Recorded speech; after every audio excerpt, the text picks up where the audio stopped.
자, 오늘은 신천지 사기 7강을 하도록 하겠습니다. 6강, 7강이 선악을 분별하는 장성한 신앙인이라는 제목으로 지금 하고 있습니다.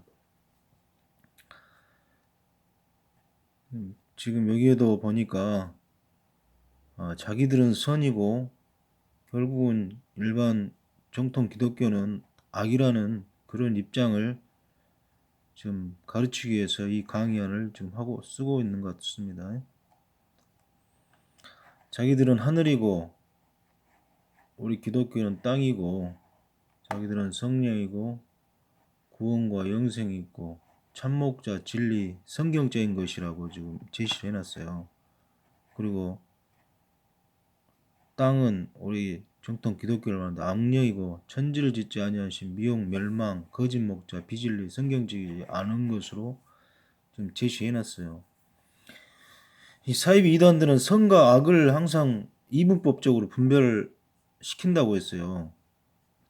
그래놓고 이제 이렇게 제시하는 구절들 이사야서, 잠언서 이런 구절들을 제시를 하는데 이미 여기에 주제가 선악을 분별하는 장성한 신앙이라고 해가지고 6강에서 이미 이 구절 자체가 잘못됐다고 했죠.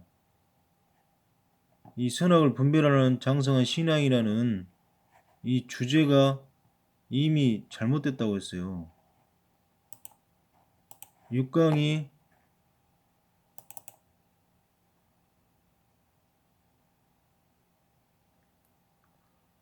에 나오는 이 구절 히브리서 5장 12절 14절이 히브리서는 유대인들 중에서 기독교인으로 예수님을 믿는 기독교로 개종한 사람들 위해서 써놓은 성경이라고 했어요. 거기서 나온 히브리서 5장 12절 14절은 히브리인들이 장성하지 못했기 때문에 장성한 신앙을 해야지만이 이러한 그 신앙을 했을 때 어른이 돼가지고 옳고 그르고 나쁘고 한 것들을 분별할 수 있다고 했죠. 그래서 결국은 장성한 신앙을 해나가라 하는 그런 주제를 써놓은 거예요. 그러면서 거기에 마지막에 이 선악이라는 구절이 나와요. 단어가 사용된. 그래서 이 선악을 분별하는 이 주제가 이 히브리서 5장 12절 14절의 주제가 아니에요. 근데 그거를 지금 이 구절을 제시하면서 여기다가 해놨어요. 여기 마찬가지로 연기에 나온 쭉 악에 나온 거 구절들 다 잘못된 거라고 했죠. 지금 여기에 연결되는 것이 지금 7강으로 넘어가는데 7강에서 계속 이어지고 있지만 이 제시하는 구절들이 결국은 다 신천지에서 이용하는 구절들은 단어가 나오는 구절들 거기에 맞춘 거라고 했어요. 지금 여기 가르치는 모든 것들이 다 사기라고 했죠. 여기 한번 볼까요? 이사야서 8장 20절 22절 이사야서 8장 20절 22절 보면 너희는 하나님 말씀에 귀를 기울이고 영매나 마법사가 하는 말을 듣지 말아라. 그들의 말에는 진리의 빛이 없다. 이 땅을 헤매며 공고하며 굶주릴 것이라. 그가 굶주릴 때 격분하여 자기의 왕과 자기 하나님을 저주할 것이며 이를 쳐다보거나 땅을 굽어보아도 환난과 흑암과 고통 흑암뿐이라. 그들이 심한 흑암과도 쫓겨 들어가리라. 이 구절만 이렇게 이야기했을 때는 영매나 마법사가 하는 말 듣지 말아라. 이 정통 기독교 목사들을 여기에다 비유를 하는 거예요. 그런데 이사야서를 전체를 놓고 보면 이 지금 하고 있는 이야기가 과연 무엇인가를 알아봐야 된다는 것이죠. 계속 이야기를 했지만 이사야서는 이사야에게 하나님이 전해라고 준 말씀이에요. 계시나. 그럼 이사야 시대에 어떤 말씀을 전해라고 했는지를 봐봐야 된다는 것이죠. 이사야 1장 1절을 보면 유다왕 우시아와 요담과 아하스와 히스기야 시대에 아모스의 아들 이사야가 유다와 예루살렘에 관하여 본 계시라. 이 시스기야 왕 시대에 이사야에게 전해줄 말씀을 하나님께서 주신 말씀이에요. 예? 하늘이여 들으라, 땅이여 귀를 기울여, 여호와께서 말씀하시는 내가 자식을 양육할 그들이 나를 거역하였다. 대부분 다 기본적으로 하나님을 배신했을 때 이런 선전을 통해 가지고 경고나 심판의 말씀을 준다겠죠. 그런 맥락으로서 쭉 이사야서가 써졌거든요. 그래서 이사야 8장도 보면 개역 개정이 어려우니까 현대인의 성경을 보면 자세하게 쉽게 이야기가 되어 있어요. 8장을 쭉 보면 여호와께서 나에게 말씀하셨다. 너는 필기독을 가져다가 큰 글씨로 마엘살랄 하스바스라 쓰고 믿을 만한 사람 그 제사장 우리아와 여베레기야의 아들 스가랴를 증인으로 세워라. 얼마 후에 내 아내가 임신하여 아들을 낳았을 때 여호와께서 나에게 이렇게 말씀하셨다. 그 이름을 마엘살레 하스바스라고 불러라. 그 아이가 아빠 엄마라고 부르기 전에 아시리아 왕이 다마스커스와 시리아를 침략하여 그들의 모든 재물을 약탈할 것이다. 이런 쭉 내용들 이 백성 나의 따뜻한 보호를 거절하고 루스안과 베가가 와서 도와줄 열망했다. 하나님을 더 의지하지 않고 다른 민족들도 의지하고 막 그런다는 내용이거든요. 쭉 이런 8장에 대한 이야기들이 그러면서 내 제자들아 너희는 하나님의 나에게 주신 말씀 손이 간직하라. 이제 여호와께서 자기 백성을 외면하셨으나 나는 그를 나의 유일한 희망으로 삼고 신뢰하겠다. 나와 및 여호와께서 나에게 주신 자녀들을 보라. 우리는 시온산에 계시는 전능하신 여호와의 계획을 이 백성이 보여주는 표적과 상징이 되었다. 그러나 사람들은 나에게 속삭이며 너에게 속삭이며 중얼거리는 영미와 마법사에 가서 물어보라 말할 것이다. 너희는 그들의 말을 듣지 말아라. 어째서 하나님에게 물어보지 않고 산자를 위하여 죽은 자에게 물어야 하겠느냐. 너희는 하나님 말씀에 귀를 기울이고 영미나 마법사가 하는 말을 듣지 말아라. 그들의 말에는 진리의 빛이 없다. 여기 쭉 보니까 이 내용이에요. 결국은 예? 뭔가 큰 시련과 고통이 다가오는데 하나님에게 기도해서 물어보는 것이 아니고 거기에 있는 뭐 무당이나 지금 말하면 무당이나 그런 점치러 가는 사람들 그런 사람들한테 물어본다는 거예요. 그래서 이사야 선지자가 그런 영매나 마법사들 그런 사람들에게는 하나님의 전능하신 그 권위가 없고 진리의 말씀이 없기 때문에 거기에 물어보지 말아라. 그 맥락으로 지금 8장을 쓴 거거든요. 그런데 그 9절만 20절, 22절을 딱 떼어가지고 이 땅을 하나님을 조절할 것이며 이런 허무맹랑한 내용으로 바뀌어버린다는 것입니다. 다 마찬가지예요. 계속 잠언서 3.6절 고린도서 4장 6절도 여기만 딱 떼어 보면 너는 그의 말씀에 더하지 말라. 그가 너를 책망하시고 너는 거짓말하는 자가 될까 두려우니라.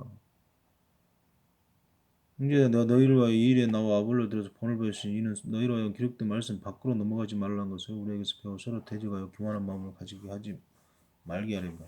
이 구절만 놓고 단어들 연결시키는 이런 방법들은 사이비 이단들의 전형적인 방법이라고 계속했어요. 잠언서 30장 6절에 왜 이런 이야기가 나왔는지를 봐봐야 된다고 했어요. 잠언서는 지혜의 말씀이죠. 지혜로운 말씀이에요. 잠언서에 지혜로운 말씀을 하면서 왜 저 말씀이 나오는가를 잠언서 30장에 보면 이것은 야게의 아들인 아굴이 이디엘과 우갈에게 일러준 교훈이다. 나는 너무 어리석어서 짐승만 못하면 내게는 사람이 마땅히 가져야 할 지각이 없다. 나는 지혜를 배운 적도 없고 걸어가신 분을 아는 지식도 없다. 이런 내용들을 막 쭉 쓰면서 결국은 잠언서 30장 6절에 너는 그의 말씀에 아무것도 더하지 말아라. 그렇지 않으면 그가 너를 책망할 것이며 너는 거짓말쟁이가 될 것이다. 이런 내용들이 쭉이죠. 예? 하나님 말씀은 순수하여 자기를 피난처 삼자에 이끄는 방패가 되신다. 이렇게 성경은 전체적인 맥락으로 다 읽어야 되고 그 시대에 대한 것들을 생각을 하면서 봐야 된다고 했어요. 그렇지 않고 이런 단어만 나오는 이 구절만 가지고 나와서 이 단어에 맞추는 이런 강의들은 사기적인 강의라고 했습니다. 이런 사기적인 방법으로 이 선량한 우리나라의 희망인 대학생들과 젊은 사람들을 전부 이런 사기적인 강의로 속여가지고 그 교주를 위해서 충성을 다하게 만들고 있으니 어떻게 이것을 우리가 용납하고 우리가 인정을 해줘야 된단 말입니까? 그런데 이 내용을 이 깊은 속을 모르는 사람 대부분 사람들은 정치인들 또 법률적인 지식으로 헌법에 의해서 경찰도 마찬가지예요. 종교의 자유라고 이야기를 해요. 도대체 이런 사이비와 이단들을 종교로서 인정을 해줘야 되는 것인지 우리가 이 종교의 한번 이 종교의 자유라는 개념을 한번 토론을 해야 됩니다. 정말 어떤 것이 진정한 종교이고 헌법에서 말하는 종교인가?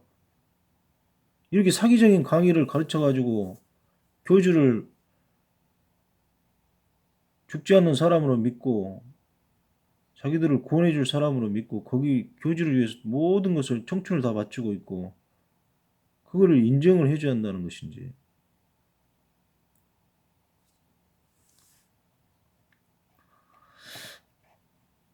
그거를 우리가 사회적인 합의가 이루어지지 않는 한은 우리나라의 이단과 사이비들은 끊이지가 않습니다. 사기가 우리나라에 굉장히 많이 일어나요. 빈번하게. 사기가 굉장히 법이 약해요.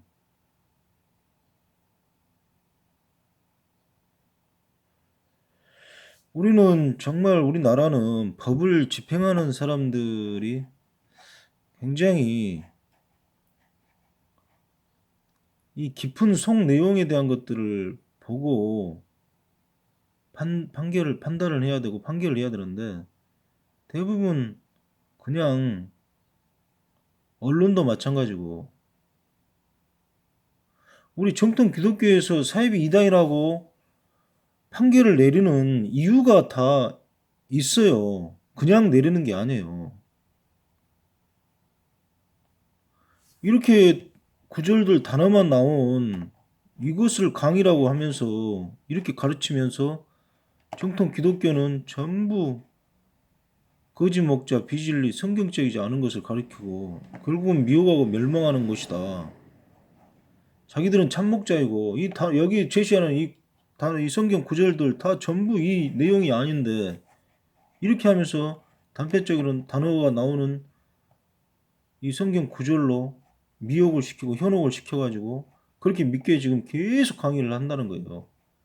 그러면서 이 거짓 목자는 우리 정통 기독교 지금 일반적인 교회의 거짓 목자이고 그리스도의 사도로 가장돼 있다. 그럼 이 구절을 봐볼까요? 고린도후서 11장 13절 15절.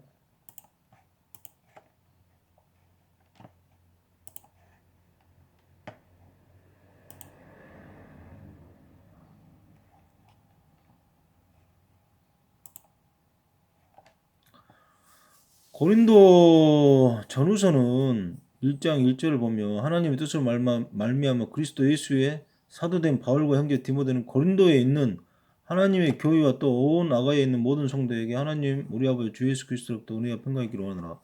고린도에 있는 성도들에게 고린도 교회에 있는 성도들에게 바울이 전해주는 편지예요. 예? 그 맥락으로 고린도 후서도 계속 읽어야 돼요.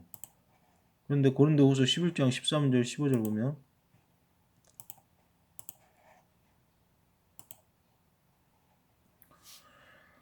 여러분은 내가 좀 어리석어 보이더라도 참고 내 말을 들어주십시오. 나는 하나님이 여러분을 시기하듯이 여러분을 시기하고 있습니다. 이것은 내가 여러분을 순결한 처녀로 한 남편이 그리스도께 드리려고 약혼을 시켰기 때문입니다. 그러나 이브가 뱀의 간사한 거짓말에 속아 넘어갔죠. 여러분의 마음이 부패하여 그리스도에 대한 진실과 순결을 저버리진 않을까 염려가 됩니다. 이런 지금 계속 내용인데 지금 13절 15절만 딱 보면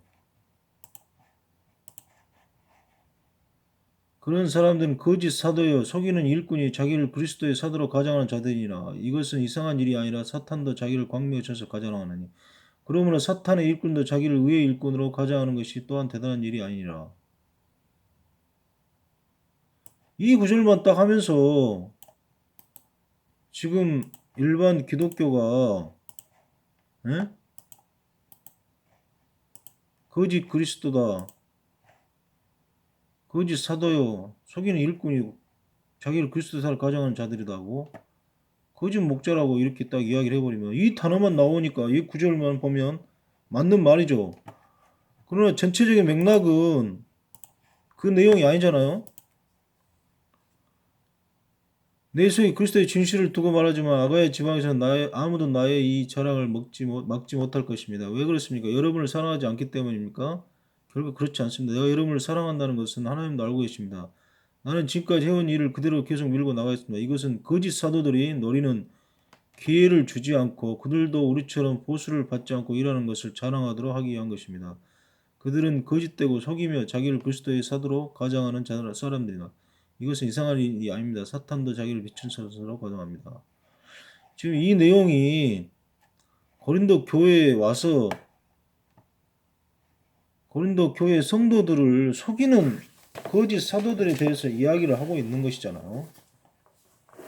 그 내용을 이 구절만 빼와가지고 지금 일반 기독교가 거짓 목자고 거짓 사도다, 그리스도의 사도로 가장됐다고 이야기를 하게 되면 어느 정도 세뇌된 상태에서는 이 길을 믿어버린다는 것이죠.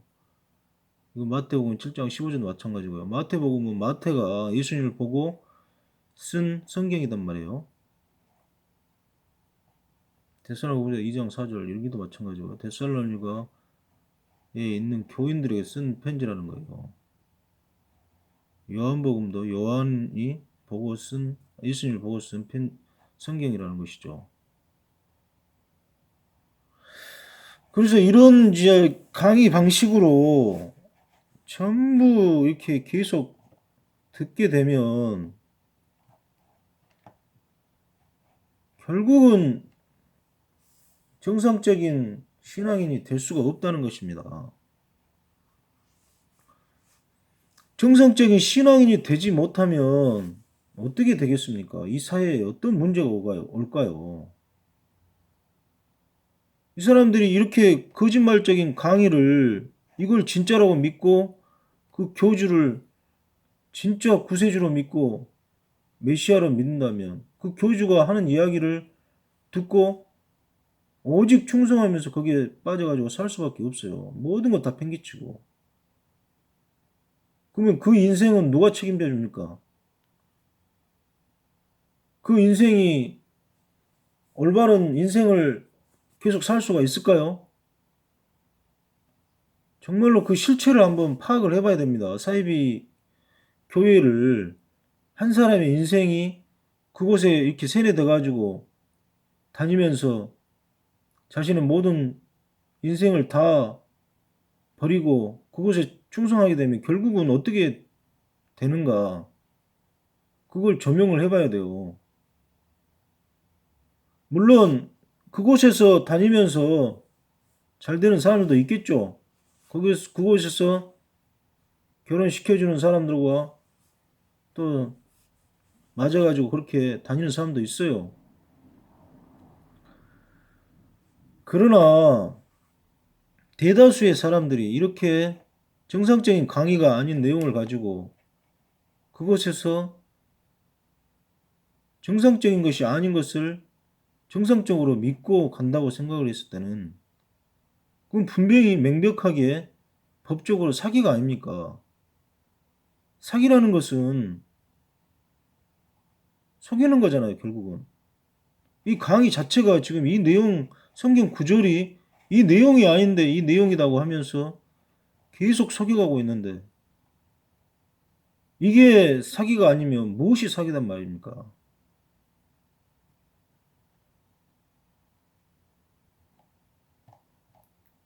우리가 이제 구체적으로 미디어에서도 종교의 자유에 대해서 한번 이야기를 해봐야 됩니다. 정말 어떤 종교까지를 인정을 해줘야 되는 것인지, 자유를 해줘야 되는 것인지. 계속 또 신천지 강의를 해 나가겠습니다. 한 명이라도 이 강의를 듣고 올바른 신앙을 하게 된다면 그것은 저의 예수님께서 주신 가장 큰 보람이고 예수님을 위해서 할 수 있는 저의 최소한의 소명이라고 생각합니다. 기도하겠습니다. 아버지 하나님 감사합니다. 오늘 또 신천지 사기 7강을 강의를 했습니다. 하면 할수록 정말 이렇게 잘못된 것을 우리나라에 있는 희망찬 젊은이들에게 이 사기적인 내용을 계속 강의를 시켜서 세뇌를 시켜서 모든 청춘의 자신들의 인생을 다 버리고 그곳에서 시키는 대로만 살게끔 하는 것, 이거를 우리 사회가 그냥 용납하고 가만히 놔두고 있다는 것이 너무나도 안타까울 뿐입니다. 이런 내용들을 더 파헤쳐서 우리가 또 신문이나 또 미디어에서 이 내용들을 더 깊이 파헤쳐 가지고 이게 정말 우리 사회에 너무나도 큰 피해를 주는 것이구나, 폐해를 주는 것이구나, 이것을 계속 알려야 됩니다. 그래서 이런 것을 다 폐쇄시키고 없애야 됩니다. 그리고 이렇게 속이는 교주들, 또 속이는 강의를 하는 거기에 협조하는 사람들 전부 다 법의 심판을 받게 해야 됩니다. 하나님, 모든 것이 또 하나님 뜻대로 하시옵소서. 저희 뜻대로 하지 마옵시고 하나님 뜻대로 온전하게 하실 줄 믿습니다. 감사드리면서 하나님 예수님의 이름으로 기도드렸습니다.